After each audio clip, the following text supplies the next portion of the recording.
నమస్తే, welcome to peoples media. నేను మీ అవంతిక ప్రియదర్శిని. ఈ రోజు రెండవ రోజు బొడ్డురాయిని ప్రతిష్ఠించారు. ఇక్కడ చాలా మంది మహిళలు, ఊరి ప్రజలు కూడా వచ్చారు.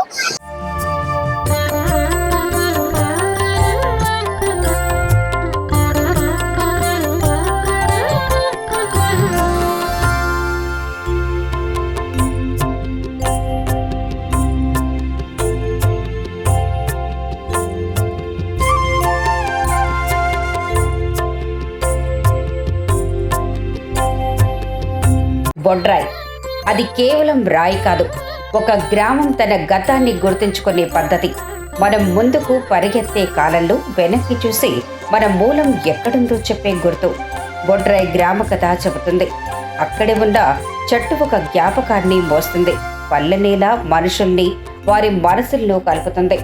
బొడ్రాయి పండగ అంటే గ్రామంలో ఎవరింట్లో వారు చేసుకునే పండగ కాదు, గ్రామమే ఓ కుటుంబంగా మారి చేసుకునే ఆధ్యాత్మిక పండుగ.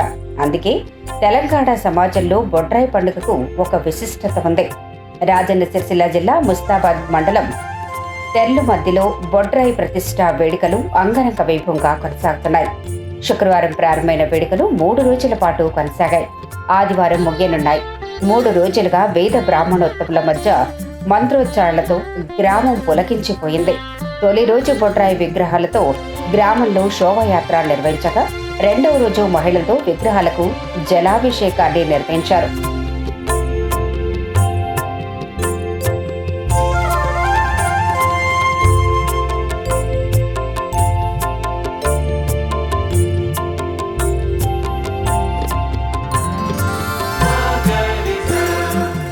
బొడ్రాయి ప్రతిష్ఠ చేస్తే చెడు శక్తులు, అపశకునాలు, వ్యాధులు దూరంగా ఉండి ప్రజలకు శాంతి, సౌభాగ్యాలు కలుగుతాయని గ్రామస్తుల విశ్వాసం. అసలు ఈ బొడ్రాయి అంటే ఏమిటి, బొడ్రాయి ప్రాశస్త్యం ఏమిటి తెలుసుకునే ప్రయత్నం చేస్తే గ్రామానికి గుండె ఎక్కడుంటుంది, ఊపిరి ఎక్కడ కొట్టుకుంటుంది లాంటి ప్రశ్నలకు సమాధానంగా నిలిచేది బొడ్రాయి. మనిషి శరీరానికి నాభి ఎంత ముఖ్యమో ఒక గ్రామానికి బొడ్రాయి అంతే ముఖ్యం. పల్లె నేలపై వేసిన ప్రతి పాదముద్రలో ఒక చరిత్ర ఉంటుంది. ఆ చరిత్రకు సాక్షిగా నిలిచేది బొడ్రాయి. బొడ్రాయి కేవలం రాయి కాదు, తరతరాల నమ్మకాన్ని మోసుకొచ్చిన ఆధ్యాత్మిక శిల. గ్రామం మధ్యలో నిలబడి ఊరికి కష్టం రాకుండా కాపాడే నిశ్శబ్ద కాపలాదారు.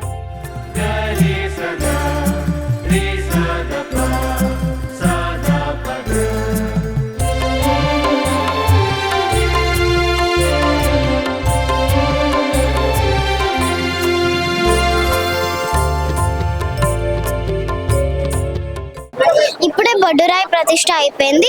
దాని తర్వాత కార్యక్రమం సారలమ్మ, ఊడలమ్మ విగ్రహ ప్రతిష్ఠ జరుగుతుంది. వెళ్ళి చూద్దాం. వారాల కోసం ఎదురు చూసే రైతు చూపుల్లో పంటలు పండాలని కోరుకునే తల్లి ప్రార్థనలకు బొడ్రాయి ఒక ఆశగా నిలుస్తుంది. చెడు దూరమై మంచి చేరాలని, వ్యాధులు లేని పచ్చని పల్లె బొడ్రాయితో సాధ్యమనేది గ్రామస్తుల ఆశ. ఈ రాయిలో గ్రామం తన విశ్వాసాన్ని, నమ్మకాన్ని ప్రతిష్ఠిస్తుంది. వేద మంత్రాల నడుమ, హోమాగ్నుల సాక్షిగా, పసుపు కుంకుమల పరిమళాల్లో భక్తి గీతాల మధ్య బొడ్రాయి ప్రతిష్ఠ కేవలం ఒక కార్యక్రమం కాదు, అది పల్లె సంస్కృతికి పూర్వజన్మ. బొడ్రాయి నిలిచిన చోట గ్రామమే నిలుస్తుందని పెద్దలు చెప్తారు.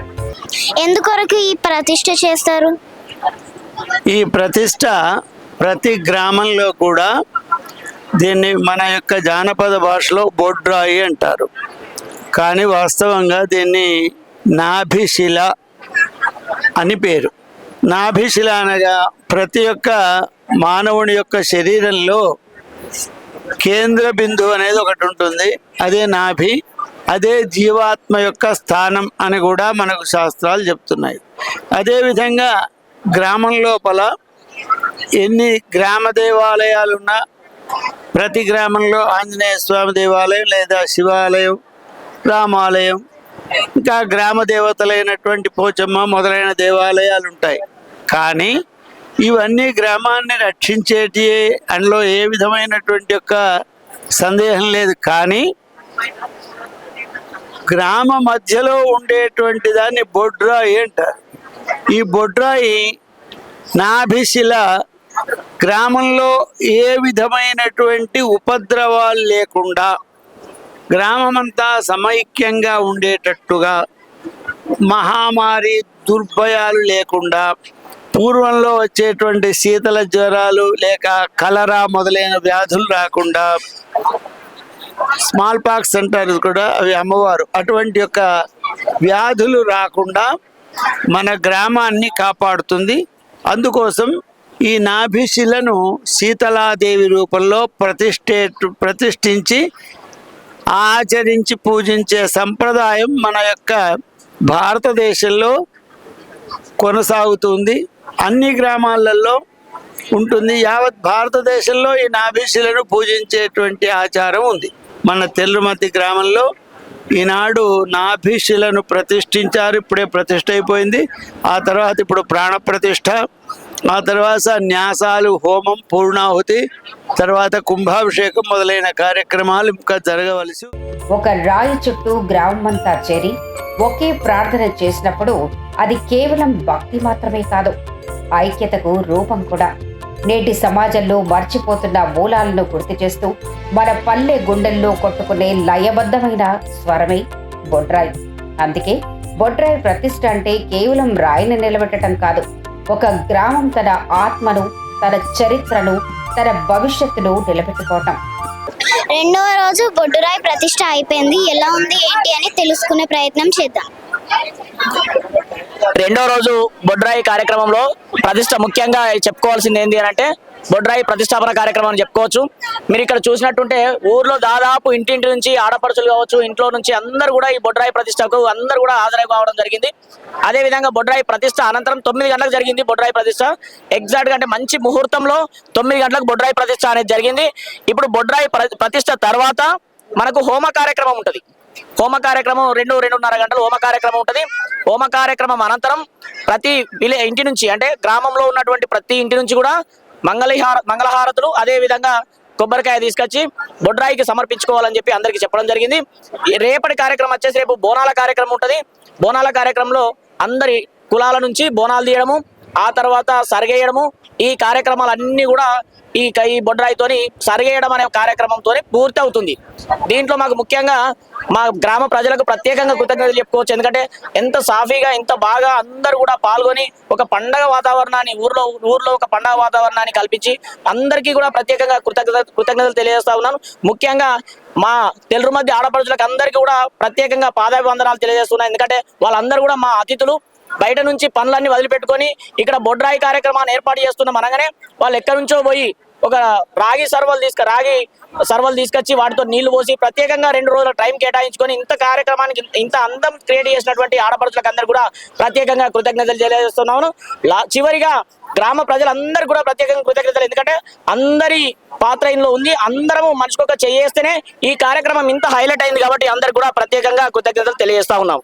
గ్రామంలో ఏ శుభకార్యం జరిగినా, పిల్లలు పుట్టిన రోజు ఆ ఇంటి వారు బొడ్రాయిపై నూనె, పసుపు వేయలేనిదే ఇంట్లో శుభకార్యాన్ని జరుపుకోరు. ఈ బొడ్రాయి వద్ద ప్రతి సంవత్సరం జాతరతో పాటు పూజలు చేస్తారు. పెళ్లి తర్వాత ఆడబిడ్డ ఊరు దాటి వెళ్లేటప్పుడు లేదా కొత్త కోడలు ఊళ్ళో అడుగు పెట్టేటప్పుడు బొడ్రాయిని పూజించడం ఆనవాయితీగా వస్తుంది. గ్రామంలో ఎవరైనా మృతి చెందితే మృతదేహాన్ని బొడ్రాయి మార్గం గుండా మాత్రమే ఊరు దాటించాలని గ్రామాల పెద్దలు చెప్తారు. పూర్వం గ్రామంలోని ఏ ఇద్దరి మధ్య విభేదాలు తలెత్తినా బొడ్రాయి వద్దే ప్రమాణాలు చేయించే ఆచారం కూడా ఉండేది. నాటి కాలంలో ఈ బొడ్రాయి దీర్ఘ చతురస్రం లేదా త్రిభుజాకారంలో ఉండేవి. కానీ మారుతున్న కాలానికి అనుగుణంగా ఇప్పుడు లింగ రూపం లేదా ఇతరత్ర ఆకారంలోకి మారుతూ వచ్చింది. ఇక్కడ తెల్లుమతి గ్రామస్తులు ఉన్నారు, వాళ్ళతో మాట్లాడే ప్రయత్నం చేద్దాం. బొడ్రాయి పండుగ తెల్లుమతి గ్రామంలో ఒక 3 రోజుల నుంచి బ్రహ్మాండంగా జరుగుతుంది. ఊరు ప్రజలంతా పనులన్నీ ఇడిచిపెట్టుకొని కూడా మొత్తం ఊర్లోనే ఉంటున్నాం. అంతా ఈ హైదరాబాదు వేరే గ్రామస్తులు కూడా అందరు వచ్చి మంచిగా బొడ్రాయి పండుగ జరుపుకుంటున్నాం. ఎన్ని సంవత్సరాలు అయిందో బొడ్రాయి అది కనబడకుండా అయింది. కాబట్టి కొత్తగా విగ్రహం ఏర్పాటు చేసుకున్నాము తెల్లుమతి గ్రామంలో. అందరూ ఆనందోత్సవంతో 3 రోజులు పండుగ జరుపుకుంటున్నాం బొడ్రాయి పండుగ. ఈరోజు తిరుమతి గ్రామంలో గ్రామ సర్పంచ్ మరియు పాలకవర్గం సమక్షంలో బొడ్రాయి విగ్రహ ప్రతిష్ఠ చేయడం అనేది శుభసూచనీయం. ఎందుకంటే ఇది బొడ్రాయి అనేది చాలా ఏళ్ళుగా తిరుమతి గ్రామంలో ఒక అపోహ మిగిలిపోయింది.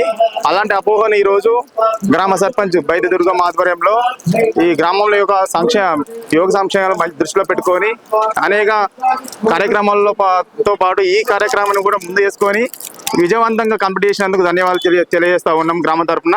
వేరే ఇతర గ్రామాల నుంచి వచ్చి కూడా ఆడపడుచులు వచ్చి కూడా దీనికి సహకరించినందుకు ధన్యవాదాలు తెలియజేస్తా ఉన్నాము.